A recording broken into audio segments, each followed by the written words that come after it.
Du bist Tischtennisanfänger und willst wissen, wie du deine Kompagnons und Freundinnen zerstören kannst beim Tischtennis? Dann bist du hier genau richtig. Und zwar, bevor wir zu den 3 wichtigen Punkten kommen, wie du deine Leute panierst, ist als erstes wichtig, dass du einen vernünftigen Schläger hast. Und zwar nicht so wie den hier zum Beispiel, den habe ich mal geschenkt bekommen. Das war hier bei der EM. Aber das Wichtige eigentlich hierbei ist, dass dein Schläger Schnitt erzeugen kann. Bei dem hier haut der Ball einfach so über den Schläger rüber. Das ist nicht gut. Ihr seht hier, der hat überhaupt gar keinen Grip. Vielleicht kennen einige von euch noch den hier. Oh, 3 Sterne, 4 Sterne, krass, 5 Sterne. Selbst Sterneschläger oder was auch immer haben manchmal das Problem, dass sie zwar ein bisschen griffig sind, aber nicht genug und der Ball rüberrutscht. Mein Tipp, holt euch keine Kaufhauskeule, sondern geht in Tischtennis-Fachgeschäft und holt euch einen Schläger, mit dem ihr Schnitt erzeugen könnt und wo ihr die Tricks, die jetzt kommen, anwendet. Also Leute, ab geht die Luzi, Feuer!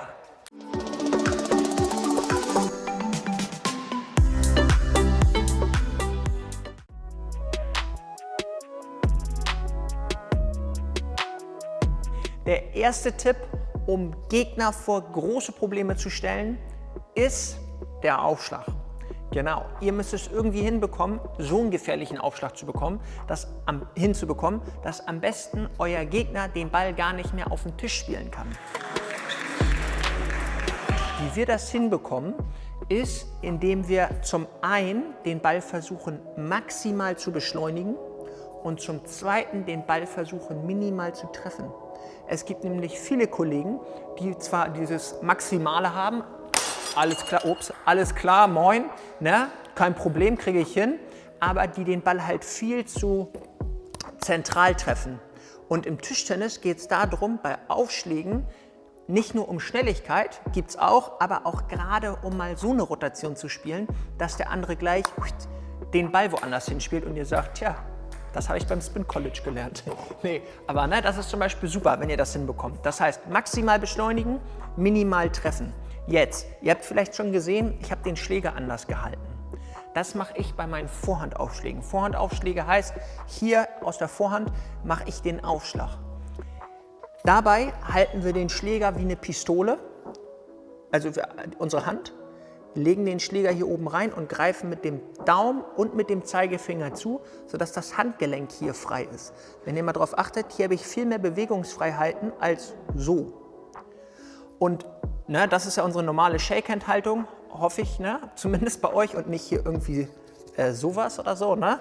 Sondern das ist unsere normale Shakehand-Haltung, wie wir spielen. Und da greifen wir jetzt beim Vorhandaufschlag um und jetzt können wir hier schön mit dem Handgelenk was machen. Wenn ihr die Leute gleich beeindrucken wollt, sodass sie gleich Angst bekommen, dann stellt ihr euch gleich noch so hin, denn so stehen die meisten Profis beim Vorhandaufschlag. Und jetzt könnt ihr hier versuchen, richtig Schnitt zu erzeugen. Denkt dran, ihr müsst nicht unbedingt diese Variante machen. Für mich ist wichtig, dass ihr als Anfänger lernt, irgendwie den Ball einen mitzugeben. Ob das jetzt so ist oder von mir aus auch so ist, kein Problem. Wichtig nur, dünn treffen und maximal beschleunigen. Bei eurem Rückhandaufschlag könnt ihr euch mal so ein U vorstellen oder mit dem Handgelenk hier so seitlich rangehen, schön dünn und ganz schnell und dann sagt ihr viel Spaß damit und könnt euch entspannt zurücklegen und gucken, wohin der Ball abschweift oder hinfliegt. Ihr könnt jetzt natürlich fairerweise sagen, Simon, du hast nichts anderes in deinem Leben gemacht, außer Aufschläge und deine 2 anderen Tipps, die jetzt noch kommen. Ja, stimmt irgendwie, aber damit das ein bisschen veranschaulichter ist, zeige ich das euch auch mal mit links. Mit links habe ich bisher noch nicht so viel gespielt und dann ist es ein bisschen näher an Anfängern dran, beziehungsweise am Anfängerspiel. Und genau, deswegen spiele ich das jetzt einmal für euch mit links vor. Nein, nochmal. Zack, da ist der Schnibbelkünstler.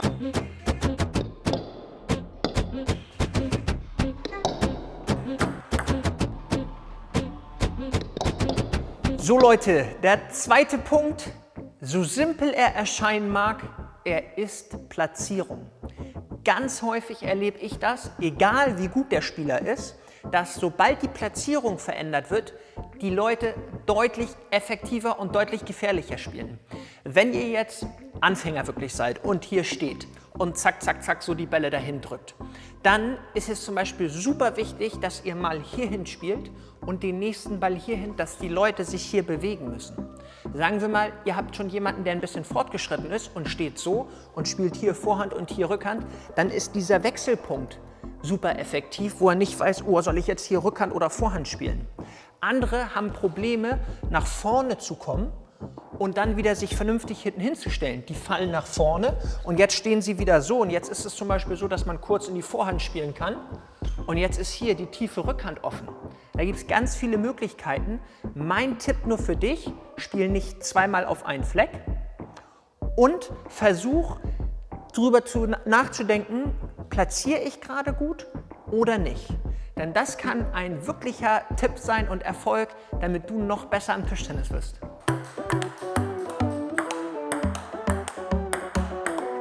Der dritte Bombentipp für dich ist,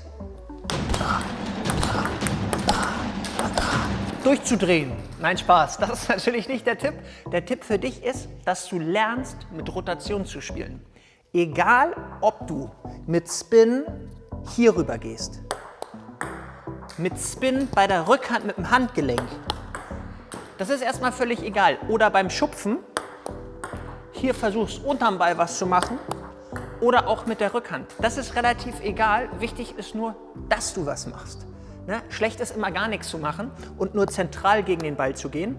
Egal, ob du aktiv spielst mit Spin dann oder beim Passiven, schön mit dem Handgelenkseinsatz, stellt deinen Gegner vor große Probleme. Denn manchmal sind die das nicht gewöhnt, so viel Schnitt zu bekommen und gehen dann falsch ran und dann landet der Ball entweder im Netz oder beim Topspin hinten drüber. Jetzt für dich, wenn du zum Beispiel Vorhand spielst, versuch mal nicht zentral gegen den Ball zu gehen, sondern den Ball von schräg hinten leicht zu streifen und dünn zu treffen und dabei aber trotzdem schnell zu bleiben. Ja, bei Vorhand mit dem Unterarm, schöne Hüftdrehung, zack. Und den Ball so rüberspinnen. Denn dann kriegt der Ball eine schöne Kurve und dein Gegner hat große Probleme. Und übrigens sind alle begeistert, ne? Auf der nächsten Gartenparty oder egal, wo auch immer, wo du spielst.